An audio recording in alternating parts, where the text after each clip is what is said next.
warahmatullahi wabarakatuh. Perkenalkan, kami dari kelompok 7 dari kelas A1 ingin menjelaskan tentang pemberian ASI eksklusif bagi bayi. Perkenalkan, nama saya Aulia Difratayat dengan NIM 0122111023. Perkenalkan, nama saya Jihan Nadine Utami dengan NIM 0122111022. Perkenalkan, nama saya Rizky Nurul Zahra dengan NIM 0122111046. Baik, selamat menyaksikan.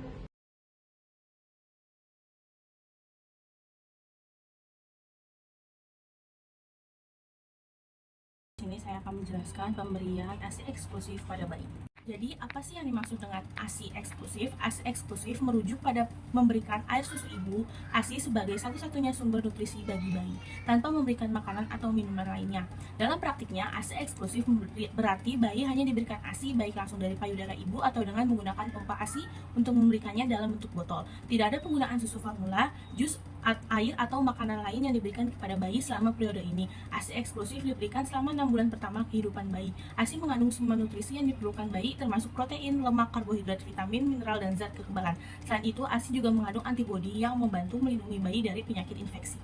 Kenapa sih bayi perlu diberikan ASI eksklusif? Bayi sangat perlu ASI eksklusif karena memiliki manfaat dan nutrisi yang penting bagi perkembangan dan kesehatan mereka.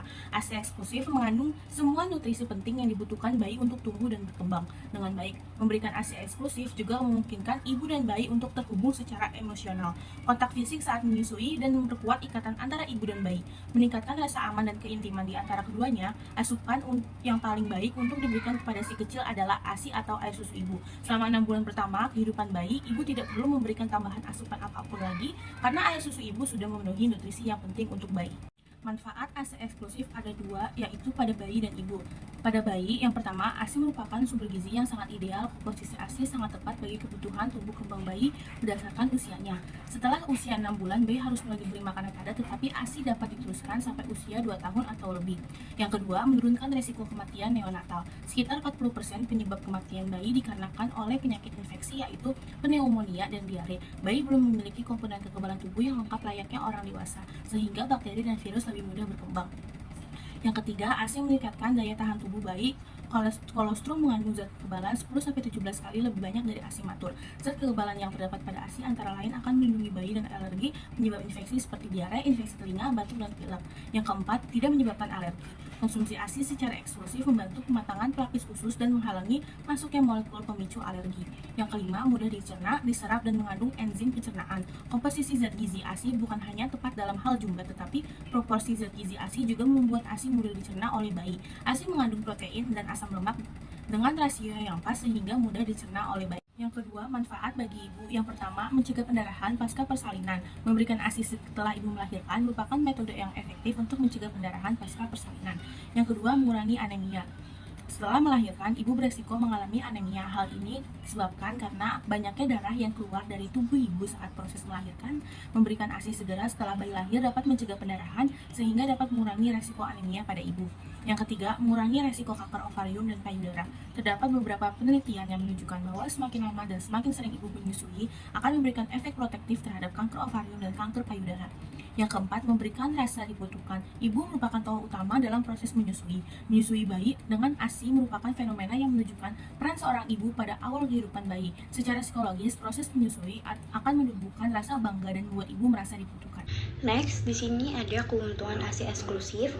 Menurut Fikawati dan Ahmad Syafiq tahun 2015, keuntungan pemberian ASI eksklusif pada bayi diantara lain yang pertama itu ada 6 hingga 8 kali lebih jarang menderita kanker anak, yaitu leukemia limfositik, neuroblastoma, dan limfoma maligna. Yang kedua ini ada resiko dirawat dengan sakit saluran pernafasan 3 kali lebih jarang dari bayi yang rutin konsumsi susu formula. Yang ketiga itu ada mengurangi resiko alami kekurangan gizi dan vitamin. Yang keempat, mengurangi resiko penyakit jantung dan pembuluh darah. Yang kelima ada mengurangi penyakit manahun seperti usus besar. Yang keenam ada menghindari penyakit infeksi seperti diare. Yang ketujuh ada kemungkinan terkena asma. Dan yang terakhir itu ada mengurangi resiko kencing manis. Selanjutnya ada posisi yang benar saat ibu memberikan ASI. Yang pertama itu ada pastikan ibu duduk dengan nyaman, santai, dan menatap bayi. Sebaiknya punggung ibu bersandar dan kaki tidak menggantung. Bila perlu, sediakan penyangga untuk kaki. Yang kedua itu ada kepala dan tubuh bayi harus dalam kondisi garis lurus. Peluk bayi dekat dengan badan ibu.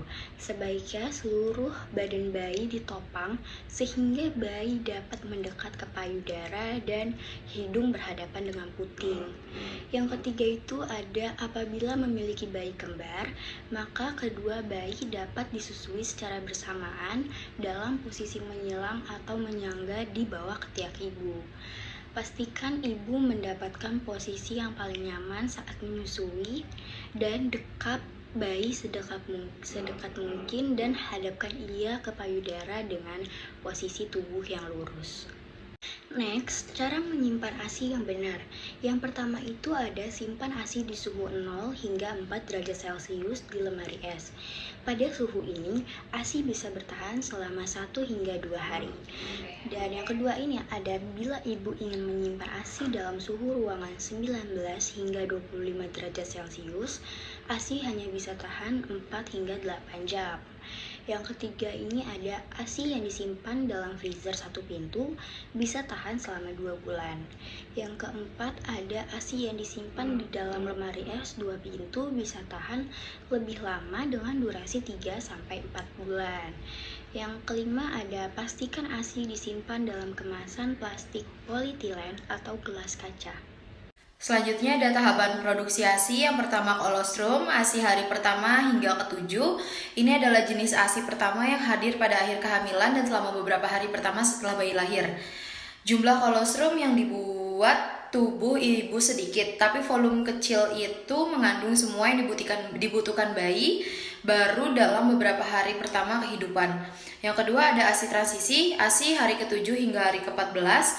Jenis ASI ini adalah kombinasi kolostrum dan ASI matur atau matang saat ASI mulai masuk 3-5 hari setelah melahirkan. ASI bercampur dengan kolostrum dan secara bertahap beralih ke ASI matang selama beberapa hari atau seminggu. Next, yang ketiga ada ASI matang, yaitu ASI hari ke-14 hingga seterusnya. ASI berubah menjadi ASI matang pada saat bayi berusia sekitar 2 minggu dibandingkan dengan kolostrum. ASI matang lebih rendah protein tapi lebih tinggi lemak dan karbohidratnya. ASI matang mengandung sekitar 90% air untuk memenuhi kebutuhan cairan bayi. Lalu selanjutnya ada rasa ASI. Rasa ASI digambarkan sebagai manis dan lembut. Manisnya didapat dari gula susu laktosa dan rasanya lembut karena jumlah lemak yang dikandungnya. Namun karena foremik rendah lemak, maka akan tampak encer dibandingkan dengan hind milk yang lebih tinggi lemak. Makanan yang ibu makan juga berkontribusi pada rasa ASI.